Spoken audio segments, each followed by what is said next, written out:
Right to go, everyone. Well, ladies and gentlemen, thank you very much for coming.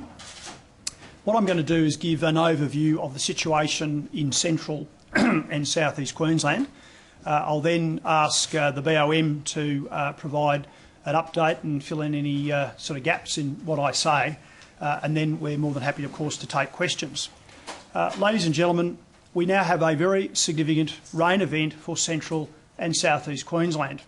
Yesterday I asked Queenslanders in that part of our state to be alert and certainly not alarmed. I must say today, though, that the situation has deteriorated, and again I urge everybody in the affected areas in central and southeast Queensland to do whatever they can to ensure that they take into account the messages that I'll be giving today. And I particularly urge people to listen to radio stations which will be broadcasting emergency messages and advice about what people should do, and that is probably their best way of continuing to get a feed as things develop. Ladies and gentlemen, I'll start by going to the Rockhampton area. We have seen the weather system move south from Rockhampton, and late yesterday it parked itself over Gladstone, and it then continued to rain very heavily overnight. We've seen falls of 400 to 500 millimetres in that area, and we are then seeing it continue to then move south, affecting the Bundaberg region and the Burnett River catchment, then progressively to the Mary River and Maryborough, and then of course the southeast Queensland area, the very important creek catchments, and also the Somerset-Wivenhoe system. Ladies and gentlemen, we have a situation now at Gladstone with a disaster declaration.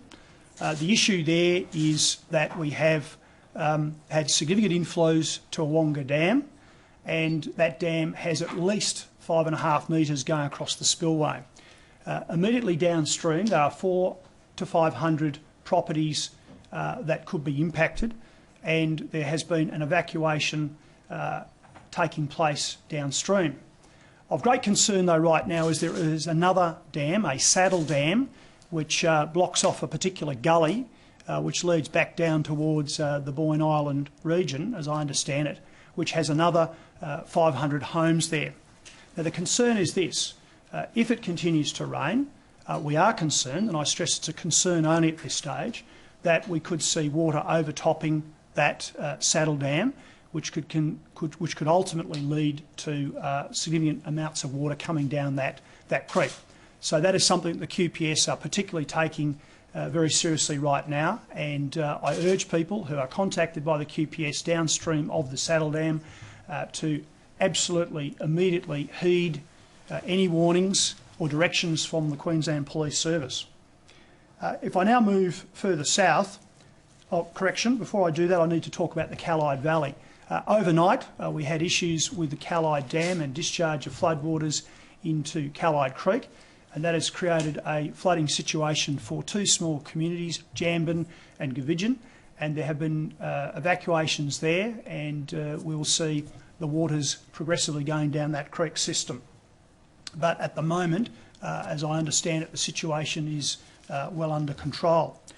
Moving south now to Bundaberg, we have had around 1 o'clock today what appears to be a mini tornado. There are reports of significant damage, unroofing of various buildings around that town, power lines down, and potentially an incident where a tree has gone down on a motor vehicle with, I believe, two occupants.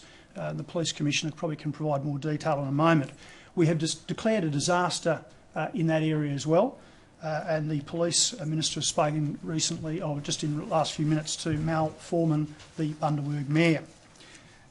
I express that I do have concerns. The government has concerns about potential flooding along the Burnett River, impacting ultimately on various communities and Bundaberg. I also stress that we have concerns about flooding along the Mary River and flooding downstream, particularly of course in Maryborough. But at this stage I do not have any figures, but I can assure you that we're working up projections for that, and I will also be having the local government minister talk to respective mayors as soon as we have extra information we can give them, and we of course will provide more advice to the communities as soon as we have it. I turn now to southeast Queensland. We are seeing projections from the BOM of potentially 300 millimetres up to 300 millimetres across the Wivenhoe Somerset catchments, and diminishing falls as you go towards the Great Dividing Range. But I stress also impacts obviously on Lockyer Creek and also the Bremer catchments. As I said yesterday, we have conducted a controlled discharge of both North Pine Dam and the Somerset Wivenhoe system. So we haven't let water out of Somerset, the water's been let out of Wivenhoe Dam. The discharge from Wivenhoe is continuing as we speak at just under 500 cubic metres a second. We have ceased the discharge from North Pine Dam because we've reached the new designated full supply level at what is about 88% of that dam. Right now, we're trying to get a handle on what the potential impact of those rainfall figures across the catchments would be. I want to stress to people that there is a very large flood compartment available for Somerset and Wivenhoe Dam. And as I said yesterday, this event is different from the previous event in that we are now at a situation where the dams are lower than they were back in 2011. To give people a feel, we have a combined Wivenhoe Somerset flood storage compartment of around 1.9 million megalitres. So that's 1.9 million litres that is there, and the rainfall figures that I've told you about just then will be able to be accommodated within the flood storage compartment. So if the BOM figures come to pass, we can absorb that flood. There would, of course, however, need to be discharges from the dams, and that is being evaluated at the moment. I need to stress that there is this ongoing issue of localised flooding across southeast Queensland. The rain event has only just started. There will be more intense rain over the next 2 days. I urge people to be mindful that the biggest threat continues to be not from the Brisbane river system, but from local suburban creeks right across the Gold, Sunshine Coast and the Greater Brisbane area. If there are areas that you're aware of that have regular flooding problems, those are the places that once again you might see at this time, and we need people to be careful about that. I urge people again, please do not drive into flooded crossings. Stay away. If it's flooded, forget it. And sadly, we continue to see people do that and risk their lives and the lives of rescuers. Again, I stress to parents, please stop your kids going into flooded watercourses. Keep them out of stormwater drains. We don't want to see a tragedy. And sadly, in Rockhampton yesterday, a QFRS officer almost lost their lives saving someone else who shouldn't have gone into that watercourse. It's not just about the person who puts their life at risk, it's the rescuers. I'm going to say today that I am totally supportive of QPS officers who choose to charge people who go into floodwaters recklessly, endangering the lives of those who would rescue them. So people who want to drive into floodwaters, people who want to go and swim in flooded creeks and stormwater drains, if the QPS sort of ping you and charge you, well, bad luck. That's what you deserve for putting others at risk. Ladies and gentlemen, there is also a situation with our beaches. From Tannum Sands, in the Gladstone area, right to the Coolangatta end of the Queensland coast on the border, the beaches are closed. High winds, very high tides, very dangerous conditions, and we again urge people not to go into the water. It's not the time to go off and do some sort of way out there adventure sports. It might be attractive, but again, we don't want to go and have to rescue people. And I stress, that is the word from Surf Life Saving Association. They are urging people not to actually require their members to have to go in and risk their lives. So just to wrap this up, I understand people are anxious, okay, but I assure all residents that the team here in the Queensland Government, both political leaders and officials, and also, I might add, hard-working political and bureaucratic leaders in local government are all working together as a team. I have been here all morning. There have been various hookups across the state and meetings, and we are working together as a team to do everything we can to protect our communities. I also want to thank the Prime Minister, who rang me about 3 hours ago. She has, of course, quite appropriately, and I thank her for it, for offering the support of the Commonwealth. At this time, we don't believe we need any other support other than what we're already getting from federal agencies such as the Bureau of Meteorology. But you can be assured, ladies and gentlemen, that should we see the need for resources and assistance, we will be going to the Commonwealth and taking the Prime Minister up on her offer. So I might just pull it up there and ask the BOM, Mr Webb, just to say a few words, and if I've missed anything there, over to you. Thanks, Premier. The Premier covered things fairly nicely with the very heavy rainfall that has been falling across the central parts of the Queensland coast over the last 3 or 4 days. Nearly a metre of rain has fallen in some spots. To put that in perspective, the average annual rainfall for Brisbane is around 1.2 metres. So nearly 1,000 millimetres of rain has fallen in the Gladstone area over the last few days, very significant rainfall amounts. The low pressure system, ex-tropical cyclone Oswald, that caused these particular heavy rains, did stall last night and is sitting in that area. It will become mobile again later today or this evening and begin to track southwards, seeing the rain increase over the southeast of the state. As the Premier mentioned, rainfall figures of around 200 to 300 millimetres over a broad area, and the way rainfall falls, that local areas will get more than that. We will see areas, particularly near the coast, of upwards of 400 or 500 millimetres from this particular system. So we do expect the rivers, as we move south, to develop floodwaters, and I urge people to keep it up to date with the very latest warnings and forecasts from the Bureau of Meteorology. Thanks, Rob. Okay, well, ladies and gentlemen, more than happy to take questions. Premier, you were very closely involved in 2011. Does this feel in any way similar? I'm determined that it won't be similar, because we're doing everything we can to look as a government at exactly what is going on in the catchments, and this is a tightrope, because I want to make sure that people have all the information, but I don't want to alarm them unnecessarily. But I say to them that we are monitoring this very, very closely. You have a leadership team, both political and bureaucratic, who are right on the case at the moment, and the moment we make a call on things and have important information to convey, we will, and we will give clear, direct advice to people about the risk. So that's where we are at the moment. Talking about the releases from Ivanhoe, they're ongoing, right? They're ongoing, yes. Do you ever stop that? What would stop you letting that water out? Well, at the moment we're seeing less than 500 cubic metres a second, which are relatively low flows. Just in context, you know, for a brief period in 2011, 7,000 cubic metres a second was let out of the dams. At this stage, what we're saying is we're asking them constantly to evaluate their strategies in relation to any projections from the BOM. I don't see it stopping. I actually see potentially higher discharge rates, just again because we're all about trying to make sure that we have the very best position when the rain really does start to come down. I'm stressing that. But right now, again, we have at least 1.9 million megalitres of storage, and the projections at 300 millimetres of rain say that we can absorb all of that. Can you tell us any more about Bundaberg? I might ask the Commissioner to comment on that one. He's got a bit more detail. Thank you, Premier. Ladies and gentlemen, it appears that just around about 1 o'clock today, a mini tornado has gone through that Bundaberg area. It's cut a swathe of damage.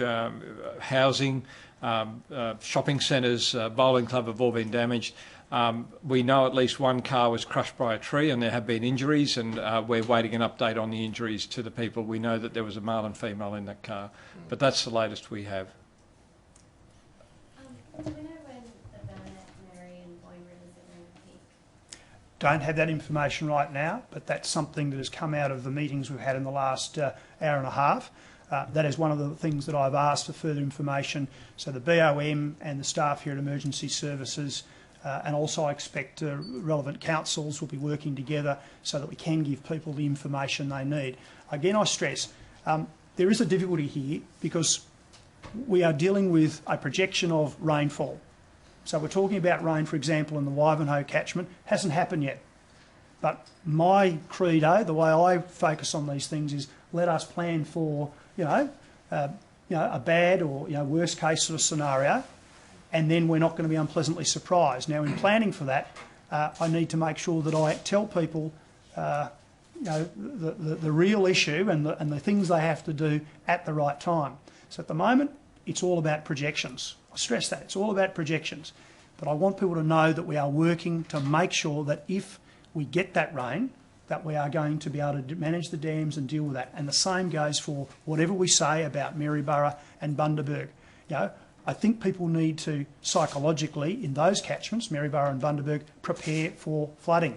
People in South East Queensland need to prepare for local creek flooding, inundation of low-lying areas because of the high tides as well. Those usual suspects I've said. So that's what I'm asking people to do right now, and we will get the information out as soon as we have it. These Gladstone evacuations, where are you taking those people? There is an evacuation centre, as I understand it's been set up at Boyne Island, down that Boyne Island, Tannum Sands, part of the southern part of Gladstone, and we'll get you that information about the location. There's sort of about 2,000 people, we believe, impacted on that. Typically, we see about 10% of a total evacuation number need that support. Usually people go to friends and family, and that's the advice I've got. Now, I should stress that for people who do need assistance from the Department of Communities, there is a number. The number is 1800 173 349. That's 1800 173 349.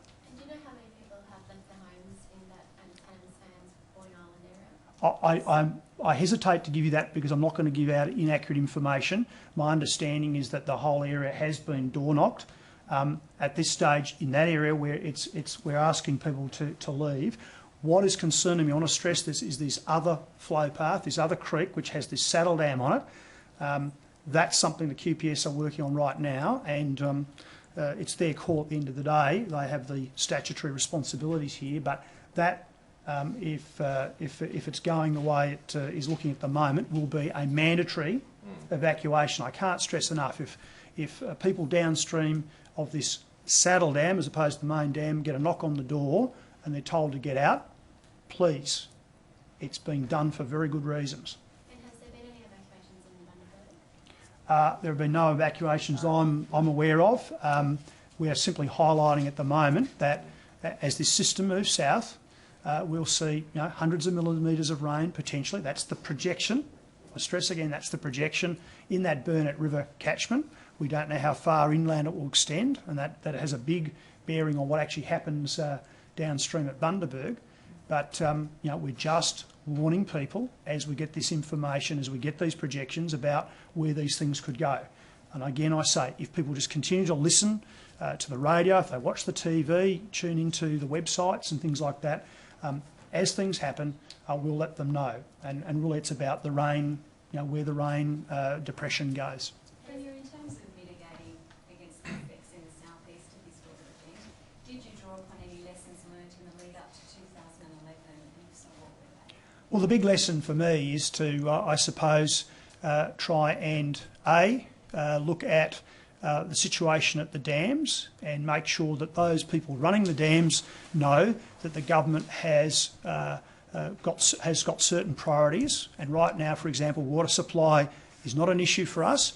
And I say today, keeping downstream road crossings is certainly not something they have to worry about, where they obviously have to release water and not cause damage to people's assets, people's property, but we've made it very clear to them. So that's one of the learnings for me from 2011, watching from the sidelines. The other thing is the importance of trying to really get the right scenarios being modelled and then be in a position to advise people as soon as possible if that's where it starts to go. So, if we do start to look like we're getting that 300 millimetres of rain, we will be in a position to actually say to people, with the projections, the modelling that's being done right now, what that means, and try and let people know far more clearly and with more lead time than 2011 what they have to do. So those are the big ones for me right now. Do we have a figure on the total amount that's been released from Ivanhoe so far? By sort of 4 p.m. today, it should be at least 41,000 megalitres. That's correct, isn't it, Mark? Yeah, it should be at least 41,000 megalitres, and that's a bit dependent on sort of how they've gone operationally, but we'll get you a figure. If you go to the BOM website and go to river conditions or the river data section, you can actually see pretty much real time to within half an hour, you can actually see the impact that we've created over the last 24 hours, which is to pull the dam down. It is now down to about the level of 66 metres, which is 1 metre below the normal water supply, full supply level of 67. And what's the likelihood of more water being released from Ivanhoe? What factors will you look at? Well, I believe that there is a likelihood of more water being released, and that is the guidance that I was alluding to before that we have given SEQ Water. So we have said to the management team in the middle of the day today, after hearing their briefing on what's been going on and hearing the BOM forecast, we've provided this guidance, which is that the government is not concerned about water supply issues at the moment. We think that's clearly not the case. We are not concerned about keeping downstream road crossings open, and so we're saying we would like them to evaluate the level of water that they can let out up to the point that it would cause flooding for people's properties. That's the way. Does that make sense? Yeah, how much leeway is there before it actually does start to affect flood properties? Well, there are different figures around. That's a bit of a moving feast. This is only my recollection, but we're talking about 3,500 cubic metres a second, as I recall, according to the Brisbane City Council, is where you start to see impacts downstream from the lowest lying properties. Okay, so we're well and truly away from that territory at this time. So call it 3,500 to 4,000 cumex release or cubic metres a second from the dam is about the threshold where you do have what people would see as a flood downstream. But I stress it's nothing like what we saw in January 2011. We went well beyond that, well beyond that. Could there be any damage to homes with the high tides tomorrow? I think there could be. I've talked about this, and I'm not aware of specific locations on the Golden Sunshine Coast, but I'm sure they're there, and I would ask both Mayor Jamieson and Mayor Tom Tate and their teams to be out there talking about this right now, because there will be a very high tide tomorrow morning, well above highest astronomical tide. But if you talk about the Brisbane local government area, which I'm not obviously somewhat familiar with, I mean places like Sandgate down and Brighton, they could see those issues, and people down there know about that, and I know that they would be prepared for that. You said you wanted to keep us informed as you have something Yep. to say. Do you have an idea of an hour at which time you might like to see us again? Look, at this stage, we will just be having another briefing probably tomorrow. But should there be a need to put more information out, either myself or the Police and Emergency Services Minister will hold a presser. Yeah. Is there an update on how many people have been rescued? I don't have that figure. I think there were six. Five people actually overnight. Yeah, and 5 overnight. 21 yesterday. Okay, so 5 overnight, 21 in total. Mm. Can I just clarify in relation to the Saddle Dam? How many residents are sort of at risk there, and Okay. will they know something more about Okay. the regulatory background? Well, the QPS are working on that right now. That is something that the Police Commissioner and his team have been working on since the meetings I was referring to earlier on. So I don't have the information about when that will happen, but I can assure you that we're working on that right now. In relation to this whole thing again, just to clarify, you have a dam, you have a main rock fill dam with a spillway, which by the way it doesn't have spillway gates. It doesn't have the ability to be controlled like Ivanhoe. Hence, there's no potential to draw a Wonga Dam down prior to this. It just is what it is. So downstream of the dam directly, there are 400 to 500 homes, 2,000 people impacted that I mentioned before. There is this other flow path which is blocked by a saddle dam, and downstream of that we believe there are about 500 properties. That's my main concern right now. That's our main concern because you know, that is lower than the overall dam. Okay, so there's a lower level, and that dam is quite high. And when we last heard a figure, it was about 1.9 metres. There's about 1.9 metres of freeboard left, if I recall correctly, at the saddle dam. So the problem is that if the water does go up, you know, 2 metres, we're going to have water going off it, and it will start to erode it. And you know, we could have large quantities of water going down that other pathway, and that's why there is a greater hazard for people below the saddle dam. Pretty soggy old Australia Day for a minute. It is indeed. I hope people have had a good Australia Day, notwithstanding the cancellation of many great community events. Certainly it was great to see a number of new citizens out of my own electorate at the Gap State High School this morning. It's always a very positive and, you know, I think quite rewarding experience for those concerned, but I think also the audience, and I really enjoyed it this morning. Anything else, ladies and gentlemen? Okay. Thank you very much indeed.